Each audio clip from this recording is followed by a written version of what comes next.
Hello everyone. तो कैसे हैं आप लोग। आज हम इस वीडियो में बात करने वाले हैं बायोमॉलिक्यूल्स चैप्टर के एक बहुत ही इंपॉर्टेंट कंसेप्ट की, जिसका नाम है प्रोटीन।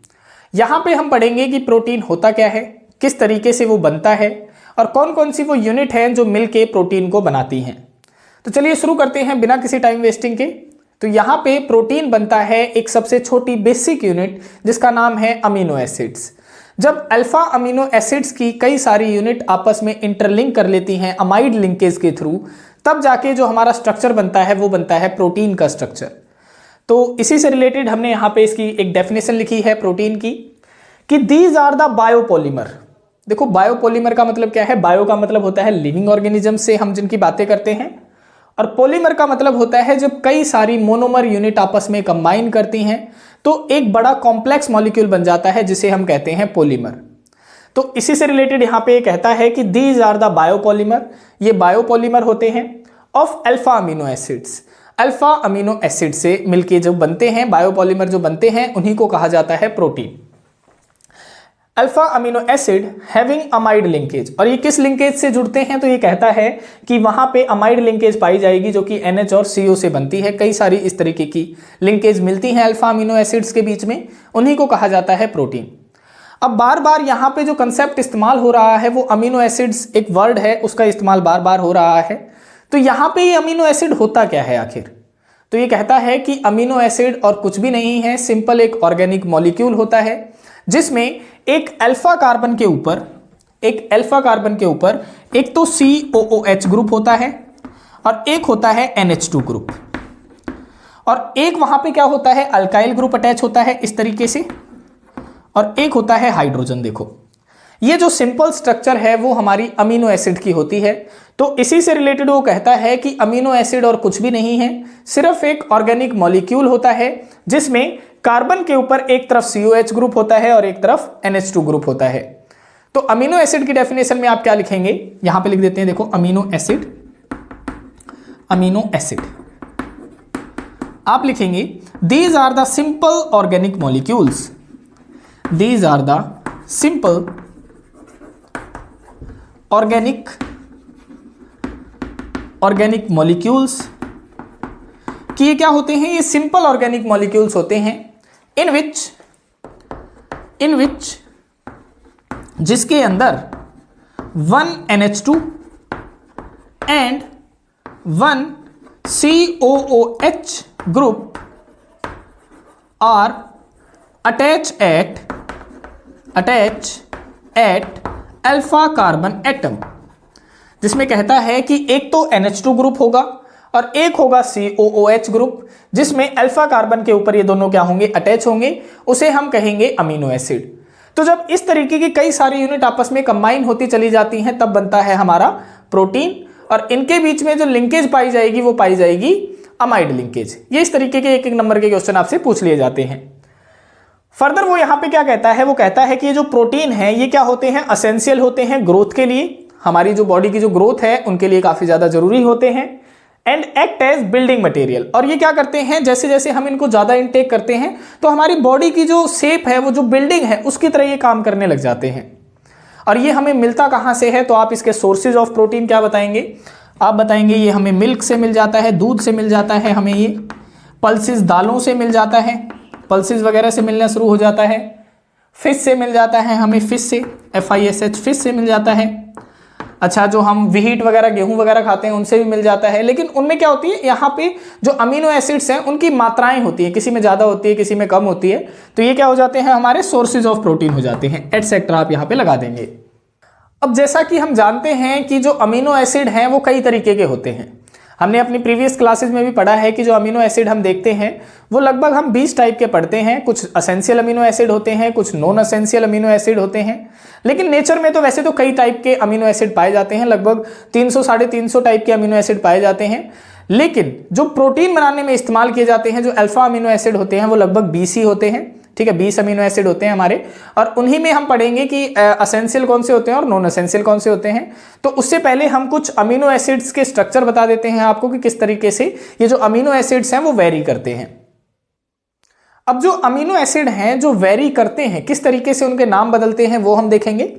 तो देखो यहां पे ये हमारा क्या है, एक सिंपल अमीनो एसिड का स्ट्रक्चर है और R हमारा क्या है, कोई भी अल्काइल ग्रुप है। और मैं अगर इसके स्थान पे चेंजेस करता जाऊंगा तो क्या हो जाएगा, अमीनो एसिड की कैटेगरियां बनती जाएंगी।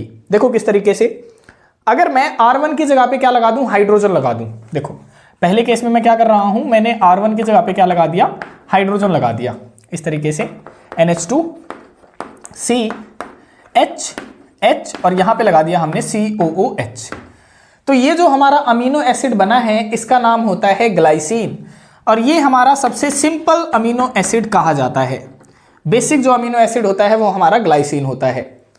सेकंड आप क्या कर सकते हैं, अगर मैं R1 की जगह पे क्या लगा दूं, CH3 ग्रुप लगा दूं। देखो सेकंड में क्या करता हूं, अगर मैं R1 की जगह पे क्या लगा दूं, CH3 लगा दूं, तो अब अमीनो एसिड क्या बन जाएगा, देखो इस तरीके से NH2 CH, यहां पे लगा दिया हमने CH3 और ये हो गया COOH।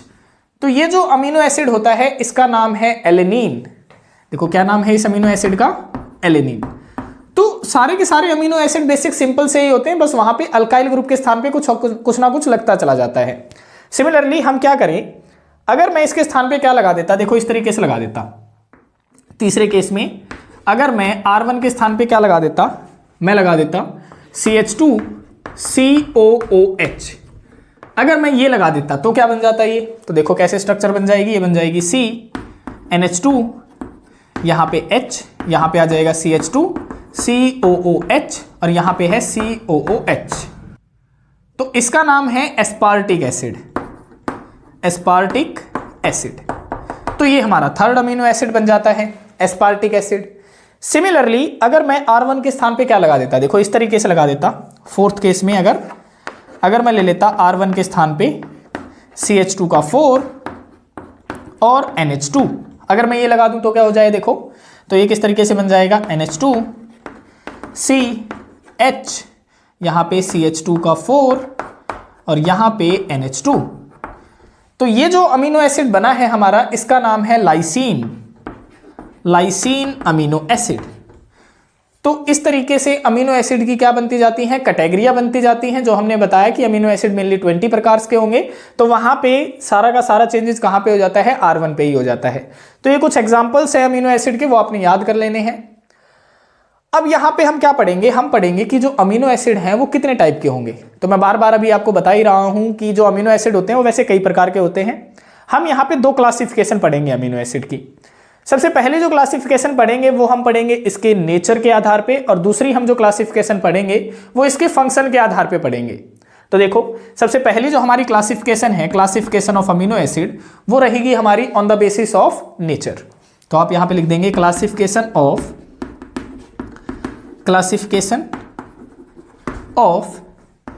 Amino acid on the basis of nature, कि नेचर के आधार पे अमीनो एसिड कितने टाइप का होता है। आपने इसकी हेडिंग डाल लेनी है। अब देखो नेचर के आधार पे कितने टाइप का होगा, तो ये हमारा 3 टाइप का होता है। सबसे पहले आप बताएंगे कि एसिडिक अमीनो एसिड होते हैं, दूसरा होता है बेसिक अमीनो एसिड, और तीसरा होता है हमारा न्यूट्रल अमीनो एसिड। अब जैसे ही नाम से ही पता चल रहा है, एसिडिक के अंदर क्या पाया जाएगा, एसिडिक ग्रुप ज्यादा मिलेगा। बेसिक के अंदर क्या मिलेगा, बेसिक ग्रुप ज्यादा मिलेगा। और न्यूट्रल के अंदर एसिडिक और बेसिक ग्रुप की अमाउंट क्या मिलेगी, सेम मिलेगी। तो यहां पे देखो ये जो NH2 ग्रुप होता है इसके ऊपर लोन पेयर इलेक्ट्रॉन होने की वजह से ये तो बेस की तरह बिहेव करता है, क्योंकि बेस हम किसे कहते हैं, जो लोन पेयर इलेक्ट्रॉन डोनेट कर सकता है। तो यहां पे ये तो हो गया बेसिक ग्रुप। और ये क्या है, देखो इसके पास में होता है H एटम, और ऐसे स्पीसीज जो H एटम डोनेट कर सकती हैं उन्हें हम क्या बोलते हैं, एसिडिक ग्रुप बोलते हैं। तो इस ग्लाइसिन में एक तो बेसिक ग्रुप है और एक एसिडिक ग्रुप है। तो अगर एक बेसिक एक एसिडिक ग्रुप हुआ तो ये क्या हो गया, न्यूट्रल अमीनो एसिड हो गया। तो ग्लाइसिन किसकी कैटेगरी में आता है, तो आप बताएंगे ये होता है neutral amino acid, neutral amino acid. Similarly यहां पे देखो, यहां पे एक बेसिक ग्रुप है, एक एसिडिक ग्रुप है, तो एलेनिन भी किसकी कैटेगरी में आ जाएगा, न्यूट्रल अमीनो एसिड की कैटेगरी में आ जाएगा। देखो ये भी आ जाएगा न्यूट्रल अमीनो एसिड। अब यहां पे थर्ड वाले में देखो यहां पे क्या है, एक बेसिक ग्रुप है, एक एसिडिक ग्रुप है, ये तो न्यूट्रल हो गया। लेकिन नीचे जब आप देखेंगे तो एक्स्ट्रा में क्या प्रेजेंट है, एक एसिडिक ग्रुप प्रेजेंट है। तो अगर एक्स्ट्रा में एसिडिक ग्रुप प्रेजेंट है तो इसका नेचर कैसा हो जाएगा, एसिडिक अमीनो एसिड हो जाएगा। तो आप इसके नीचे क्या लिख देंगे, देखो आप लिख देंगे acidic amino acid, acidic amino acid, ये एसिडिक की कैटेगरी में आ जाता है। सिमिलरली लाइसिन में देखो, अब यहां पे क्या देख रहे हैं, सॉरी यहां पे एक रह गया था लिखना, आप लिख लेंगे आराम से। अब क्या हो जाएगा, देखो एक तो बेसिक ग्रुप है, एक एसिडिक ग्रुप है। अब ये तो हो गया न्यूट्रल, लेकिन यहां पे जब आप देखेंगे तो एक क्या है, एक एक्स्ट्रा में बेसिक ग्रुप प्रेजेंट है। तो अगर एक्स्ट्रा में बेसिक ग्रुप प्रेजेंट है तो ये किसकी कैटेगरी में आ जाएगा, बेसिक अमीनो एसिड की कैटेगरी में आ जाता है। तो यहां पे आप लिख देंगे बेसिक अमीनो एसिड। अब हम देख लेंगे कि इनकी डेफिनेशन हमने कैसे लिखनी है, एसिडिक की, बेसिक की और न्यूट्रल अमीनो एसिड की। न्यूट्रल अमीनो एसिड में आप लिखेंगे कि these have one NH2 and one COOH group, कि इनके पास में क्या होता है, एक NH2 और एक COH ग्रुप होता है, उन्हें हम कहते हैं न्यूट्रल अमीनो एसिड। एग्जाम्पल में आप बताएंगे ग्लाइसिन एंड एलिनिन एटसेट्रा, अभी मैंने इनकी स्ट्रक्चर भी आपको बताई थी।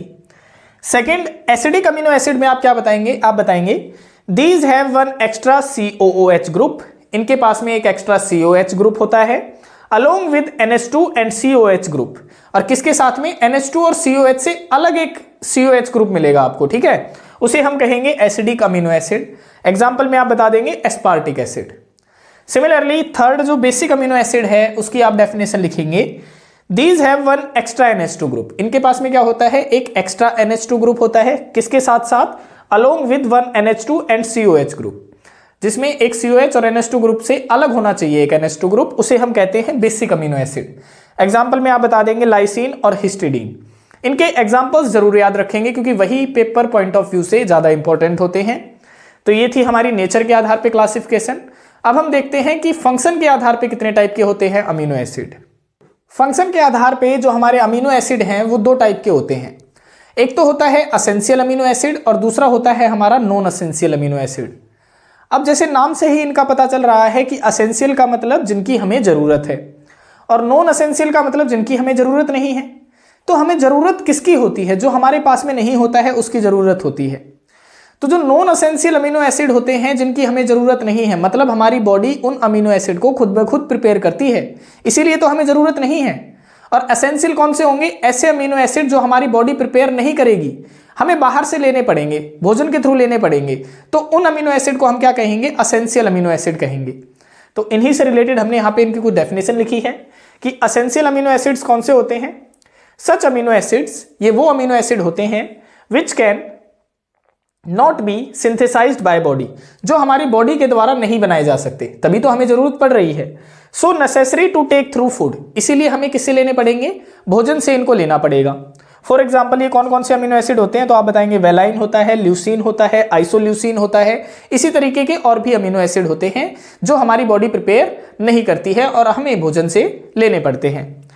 फिर यहां पे कहता है कि देयर डेफिशिएंसी, ये जो असेंशियल अमीनो एसिड होते हैं अगर इनकी कमी हो जाए हमारी बॉडी के अंदर और हमें भोजन से भी पर्याप्त मात्रा में ये जो असेंशियल अमीनो एसिड हैं अगर ये ना मिले पर्याप्त मात्रा में तो क्या हो जाएगा। तो ये कहता है देयर डेफिशिएंसी, इनकी जब कमी हो जाती है ह्यूमन डाइट, जो हम भोजन खाते हैं उनमें अगर इनकी कमी हो जाने लगे तो दे काउजेज वेरियस डिजीज, ये क्या करेंगे, कई सारी बीमारियां कर सकते हैं। जैसे कि एक बीमारी का इसने नाम लिखा है क्वासिरकोर, और क्वासिरकोर कैसी बीमारी होती है, ये एक ऐसी बीमारी होती है जो शरीर के अंदर जो वाटर बैलेंस होता है उसमें क्या कर देती है, उसको डिस्टर्ब कर देती है वाटर बैलेंस को। तो ये कहता है इन दिस डिजीज, इस डिजीज के अंदर water balance is disturbed in the body, water balance क्या हो जाएगा, डिस्टर्ब हो जाएगा। तो ये था असेंशियल अमीनो एसिड के बारे में। अब हम नॉन असेंशियल के बारे में देखते हैं। तो ये कहता है सच अमीनो एसिड, ये वो अमीनो एसिड होता है, देखो अब जिसकी जरूरत नहीं पड़ेगी, किसकी जरूरत नहीं पड़ेगी, जो हमारी बॉडी खुद ब खुद बनाएगी। तो such amino acid can be synthesized by body itself, ये अमीनो एसिड हमारी बॉडी के द्वारा खुद ब खुद बनाए जाते हैं। So not necessary to take through food, इसीलिए हमें इन्हें बाहर से लेने की जरूरत नहीं पड़ती है। फॉर एग्जाम्पल जैसे एलिनिन हो गया और ग्लाइसिन हो गया। तो ये थे हमारे अमीनो एसिड उसके फंक्शन के आधार पे।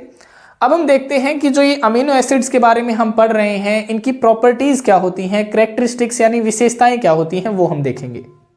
अमीनो एसिड की प्रॉपर्टीज पढ़ने से पहले हमें उसके स्ट्रक्चर के बारे में पता होना चाहिए, क्योंकि अगर आपको अमीनो एसिड का स्ट्रक्चर पता है, उसका नेचर पता है किस तरीके से वो होता है, तो आप उसकी प्रॉपर्टीज के बारे में सारी जानकारी प्राप्त कर सकते हैं। तो देखो, हम यहाँ पे सबसे पहले अमीनो एसिड का सिंपल सा स्ट्रक्चर बनाता हूँ।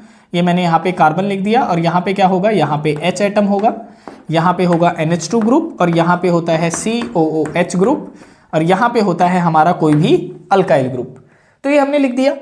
अब होता क्या है, यहाँ पे नाइट्रोजन के पास में क्या होते हैं, लोन पेयर इलेक्ट्रॉन होते हैं और इधर जो ये हाइड्रोजन एटम है ये क्या करता है, इस तरीके से मैं इसको लिख देता हूँ। अब ये हाइड्रोजन एटम क्या करेगा, यहाँ से बाहर निकलेगा एज एन H पॉजिटिव बन के, ठीक है। और ये जो इलेक्ट्रॉन यहीं पे छोड़े हैं ये इस ऑक्सीजन के ऊपर आ जाएंगे, जिसके ऊपर इस पे आ जाएगा नेगेटिव चार्ज। और ये जो H पॉजिटिव एटम निकल रहा होता है इस पे इसके लोन पेयर अटैक कर देते हैं और यहाँ पे एक अलग ही स्ट्रक्चर बन जाती है इस अमीनो एसिड की। देखो इस तरीके से, अब इसने अपने लोन पेयर इस पे अटैक किए हैं तो H एटम इससे जुड़ जाएगा, ये बन जाएगा NH3 पॉजिटिव। ये बन गया NH3 positive. Single bond C है, H है और R1 है। देखो C है, H है और R1 है, सिंगल बॉन्ड। यहाँ पे क्या बच गया है, यहाँ पे बच गया COO नेगेटिव। तो ये हमने लिख दिया COO नेगेटिव। अब ये बन गया अमीनो एसिड का स्ट्रक्चर। और अगर एक ही मॉलिक्यूल के ऊपर पॉजिटिव और नेगेटिव चार्ज दोनों होते हैं तो उसे बोला जाता है ज्विटर आयन। तो इसका नाम है ज्विटर आयन। और जो ज्विटर आयन होते हैं वो क्रिस्टलाइन सॉलिड की तरह एग्जिस्ट करते हैं। तो यहां से इसके स्ट्रक्चर से मुझे क्या पता चल गया कि जो अमीनो एसिड हैं वो किस स्टेट में एग्जिस्ट करते हुए मिलेंगे, आपको क्रिस्टलाइन सॉलिड स्टेट में एग्जिस्ट करते हुए मिलेंगे। तो देखो इससे इसकी स्टेट के बारे में पता चल गया। दूसरा हमें क्या पता चला कि इस मॉलिक्यूल के ऊपर पॉजिटिव चार्ज है और नेगेटिव चार्ज है और एक तरफ पॉजिटिव और दूसरी तरफ नेगेटिव चार्ज होने की वजह से इसका नेचर कैसा हो गया, तो आप बताएंगे ये बन गया पोलर नेचर का, क्योंकि पोल्स बन गए ना, एक तरफ पॉजिटिव पोल दूसरी तरफ नेगेटिव पोल। तो उसका दूसरा नेचर हमें क्या पता चला कि इसका नेचर तो पोलर नेचर है। तीसरा, पोलर नेचर पता करने से हमें क्या पता चला, क्योंकि अगर इसका नेचर पोलर है तो पानी के अंदर ये डिसॉल्व हो जाएगा, क्योंकि पानी का नेचर भी कैसा होता है, पोलर होता है। और पोलर चीजें पोलर के अंदर क्या हो जाती हैं, डिसॉल्व हो जाती हैं। तो देखो तीसरी बारे में बात के बारे में भी हमें पता चल गया, है ना। चौथा आप क्या बता सकते हैं, देखो चौथा हमें यह भी पता था कि ये जो NH3 था, या फिर आप कह सकते हैं पहले ये क्या था, NH2 था, ये बेसिक ग्रुप था और ये COH था, ये एसिडिक ग्रुप था। तो अगर अमीनो एसिड में दोनों ही ग्रुप हैं तो ये एसिडिक और बेसिक दोनों की तरह बिहेव कर सकता है। और दोनों की तरह अगर ये बिहेव कर सकता है तो ये किस तरीके का नेचर शो करेगा, एम्फोटेरिक नेचर शो करेगा। ये भी आप बता सकते हैं। पांचवी चीज आप क्या बता सकते हैं कि जब हम अमीनो एसिड को जोड़ते थे तो क्या बन जाता था हमारे पास में, जैसे ही आप चेन बनाते थे आपके पास में प्रोटीन बन जाता था। तो ये क्या होते हैं, प्रोटीन, जो अमीनो एसिड हैं ये प्रोटीन के बिल्डिंग ब्लॉक्स होते हैं। तो ये हम इनके बारे में कैसे बता पा रहे हैं, इनकी प्रॉपर्टीज इसके स्ट्रक्चर के आधार पर बता पा रहे हैं। तो इन्हीं से रिलेटेड आप इनको लिखेंगे कैसे, तो आप लिखेंगे सबसे पहले पॉइंट के अंदर आप लिखेंगे these exist in zwitter ion. ये ज्विटर आयन में एग्जिस्ट करते हैं, हेंस बिकम क्रिस्टलाइन सॉलिड, इसीलिए ये क्रिस्टलाइन सॉलिड बन जाते हैं। सेकंड पॉइंट में आप बताएंगे दीज आर वाटर सॉल्युबल, ये पानी के अंदर घुल सकते हैं। क्यों घुल सकते हैं, due to polar nature of zwitter ion, क्योंकि ज्विटर आयन का कैसा नेचर होता है, पोलर नेचर होता है। थर्ड पॉइंट में आप बताएंगे these have amphoteric nature. Amphoteric का मतलब होता है ये एसिडिक और बेसिक दोनों की तरह बिहेव कर सकता है। तो ये वीकली एसिडिक एंड बेसिक, यानी वीकली एसिडिक और बेसिक की तरह ये बिहेव करेगा। फोर्थ पॉइंट में आप बताएंगे these are the building blocks of protein. ये प्रोटीन के क्या होते हैं, बिल्डिंग ब्लॉक्स होते हैं, यानी यूनिट वाइज अमीनो एसिड जुड़ते जाएंगे और प्रोटीन बनता जाएगा। फिफ्थ पॉइंट में आप बताएंगे all amino acids are optically active. सारे के सारे अमीनो एसिड क्या होते हैं, ऑप्टिकली एक्टिव होते हैं। ऑप्टिकली एक्टिव का मतलब है कि अगर मैं plane polarise light amino acids के अंदर से पास आउट करूं तो वो या तो लेफ्ट साइड में मुड़ जाएगी या फिर राइट साइड में मुड़ जाएगी। अगर वो नहीं मुड़ती ना तो हम उसे ऑप्टिकली इनएक्टिव बोलते। लेकिन सारे के सारे अमीनो एसिड्स क्या होते हैं, ऑप्टिकली एक्टिव होते हैं, क्योंकि प्लेन पोलराइज लाइट को ही राइट और लेफ्ट डायरेक्शन में मोड़ सकते हैं। लेकिन एक अमीनो एसिड है जो प्लेन पोलराइज लाइट को नहीं मोड़ता है, जो कि होता है हमारा ग्लाइसिन। इसीलिए ग्लाइसिन को छोड़ के बाकी सारे ऑप्टिकली एक्टिव होते हैं और ग्लाइसिन आपका ऑप्टिकली इनएक्टिव अमीनो एसिड होता है। तो ये है इनकी structure of amino acid and their properties. अब हम पढ़ेंगे कि जो अमीनो एसिड होता है उन्हें आइसोलेट कैसे किया जाता है, कि किस तरीके से हम अमीनो एसिड को बाहर निकालेंगे, कैसे हमें पता चलेगा किस तरीके से हमें अमीनो एसिड मिलेंगे। तो अब हमारा नेक्स्ट टॉपिक है isolation of amino acids. Isolation of amino acids के अंदर आप क्या बताते हैं, देखो आइसोलेशन का मतलब होता है निकालना। और अमीनो एसिड को हम कहां से निकालेंगे, जहां पे वो जुड़े हुए होंगे। तो कहाँ पे जुड़े होते हैं? अभी अभी तो बताया है कि अमीनो एसिड क्या होते हैं? बिल्डिंग ब्लॉक होते हैं प्रोटीन के, यानी अमीनो एसिड हमें प्रोटीन में पाया जाएगा। तो जब हम प्रोटीन को वाटर के अंदर डाल देते हैं तो वो क्या हो जाता है? अमीनो एसिड्स के अंदर टूट जाता है। और फिर जो अमीनो एसिड के अंदर टूटा है तो वो हमें क्या मिला है? मिक्सचर ऑफ अमीनो एसिड मिला है, क्योंकि प्रोटीन कोई एक अमीनो एसिड से नहीं बनता है, वो कई सारे जब अमीनो एसिड जुड़ जाते हैं ना तब जाके हमारा प्रोटीन बनता है। तो जब मैं उसे बीकर के अंदर पानी में डालूंगा तो जो अमीनो एसिड मिलेंगे हमें, वो एक झुंड मिलेगा अमीनो एसिड का। अब उस झुंड में से मैं क्या करूंगा? उन्हें सेपरेट आउट करूंगा, सारे के सारे अमीनो एसिड्स को। तो वो जो सेपरेट आउट किया जाता है वो अलग अलग विधियों द्वारा किया जाता है, जैसे आयन एक्सचेंज प्रोसेस हो गई, क्रोमेटोग्राफी हो गई, इलेक्ट्रोफोरेसिस प्रोसेस हो गई। ये क्या है? हमारी अलग अलग विधियां हैं सेपरेट आउट करने की अमीनो एसिड्स को। इनका सिर्फ नाम हमारे सिलेबस के अंदर है, इनकी प्रोसेस यहाँ पे नहीं बताएंगे हम। तो कितना बताएंगे वो आप देख लीजिए। आप क्या बताएंगे कि जैसे ही हम प्रोटीन को, देखो ये हमने प्रोटीन ले लिया, हम जैसे ही इसको वाटर मॉलिक्यूल के अंदर डालते हैं बेस की प्रेजेंस में, OH नेगेटिव क्या होता है? बेस होता है। जैसे ही हम इसको पानी के अंदर डालेंगे ये हमें क्या दे देगा? n number of alpha amino acid दे देता है, अमीनो एसिड।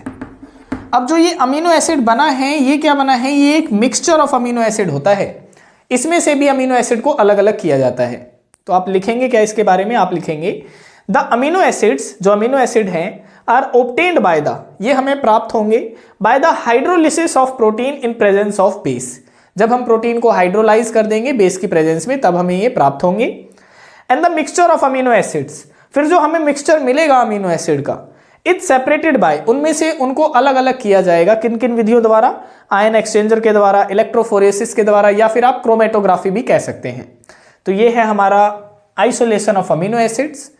अब आ जाता है हमारा लास्ट टॉपिक अमीनो एसिड का, जो कि है हमारा आइसोइलेक्ट्रिक पॉइंट। आइसोइलेक्ट्रिक पॉइंट क्या होता है? आइसोइलेक्ट्रिक पॉइंट एक ऐसी pH वैल्यू होती है अमीनो एसिड की, जिसके ऊपर अगर मैं करंट भी पास आउट कर दूं ना अमीनो एसिड के अंदर से, तो उसमें क्या होगा? कोई भी मूवमेंट नहीं होगी, ना ही उसके अंदर से करंट फ्लो करेगा। तो एक ऐसी pH वैल्यू जिसके ऊपर जो अमीनो एसिड है वो नॉन कंडक्टिंग बन जाए, उसे हम कहते हैं आइसोइलेक्ट्रिक पॉइंट। देखो जैसे हम डायग्राम से समझते हैं, मान लेते हैं मैंने एक बीकर ले लिया, ये हमने यहाँ पे बीकर ले लिया, और यहाँ पे जो हमने सॉल्यूशन लिया है वो हमने अमीनो एसिड का सॉल्यूशन लिया है, सॉल्यूशन ऑफ अमीनो एसिड। तो अमीनो एसिड का सॉल्यूशन लिया है तो हम यहाँ पे एक स्ट्रक्चर भी बना देते हैं अमीनो एसिड की। देखो इस तरीके से NH3 पॉजिटिव और यहाँ पे CH, यहाँ पे कोई अल्काइल ग्रुप लिख दिया और यहाँ पे COO नेगेटिव। तो ऐसा ही था हमारा अमीनो एसिड का स्ट्रक्चर ज्विट्रायन की फॉर्म में। तो यहाँ पे हमने लिख दिया और यहाँ पे हमने करंट पास आउट करने की कोशिश की, तो यहाँ पे हमने ले लिया कैथोड, ये हमने कैथोड बना दिया, और यहाँ पे हम बना देते हैं एनोड। देखो ये हमने बना दिया एनोड। अब मुझे पता है कि एनोड के ऊपर चार्ज कौन सा होगा, तो इसके ऊपर चार्ज होगा पॉजिटिव, और कैथोड के ऊपर चार्ज कौन सा होगा? नेगेटिव। जैसे ही मैं करंट पास आउट करूंगा तो होना क्या चाहिए था? पॉजिटिव वाला जो आयन है वो तो जाना चाहिए था कैथोड की तरफ, और जो नेगेटिव वाला आयन है वो जाना चाहिए था पॉजिटिव की तरफ। तभी तो आयंस की मूवमेंट होती, और आयंस की मूवमेंट होती तो क्या होता? इसके अंदर से करंट फ्लो करता।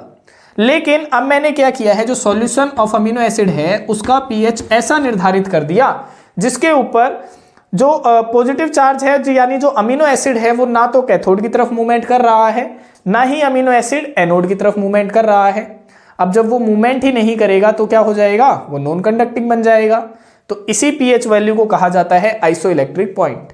तो इसमें आप लिखेंगे the pH value at which, कि ये वो पीएच वैल्यू होती है जिसके ऊपर amino acid do not move towards, amino acid move ही नहीं करेगा, ना तो वो कैथोड की तरफ मूव करेगा और ना ही वो एनोड की तरफ मूवमेंट करेगा। देखो यहां पे ये मूवमेंट होगी ही नहीं, दोनों में से कोई सी भी मूवमेंट नहीं होगी। अंडर इलेक्ट्रिक फील्ड, जब हम इसके अंदर से करंट भी पास आउट करेंगे तो करंट भी पास आउट नहीं होगा। Is known as isoelectric point, ऐसे पीएच को कहा जाता है आइसोइलेक्ट्रिक पॉइंट। और जब आयन ही मूवमेंट नहीं करेंगे तो ये कैसा बन जाएगा? अमीनो एसिड का सॉल्यूशन नॉन कंडक्टिंग बन जाएगा। तो आप लिखेंगे एट दिस पीएच, इस पीएच के ऊपर amino acid becomes non conducting. जो अमीनो एसिड है वो कंडक्टिंग यानी नॉन कंडक्टिंग बन जाएगा, करंट उसके अंदर से फ्लो ही नहीं करेगा। तो यहां पे हमारा अमीनो एसिड का सारा कंसेप्ट खत्म हो चुका है। अब जो हमारे आगे आने वाले टॉपिक्स होंगे वो सारे के सारे प्रोटीन के ऊपर चलेंगे, कि प्रोटीन क्या होती हैं, प्रोटीन की प्रॉपर्टीज क्या होती हैं, कितने टाइप्स का होता है। तो ये वाले हमारे कंसेप्ट आएंगे। तो आज के लिए इतना ही। आशा है आपको सारा लेक्चर समझ में आया होगा। मिलते हैं किसी और वीडियो में किसी और टॉपिक के साथ में, तब तक के लिए बाय बाय, टेक केयर।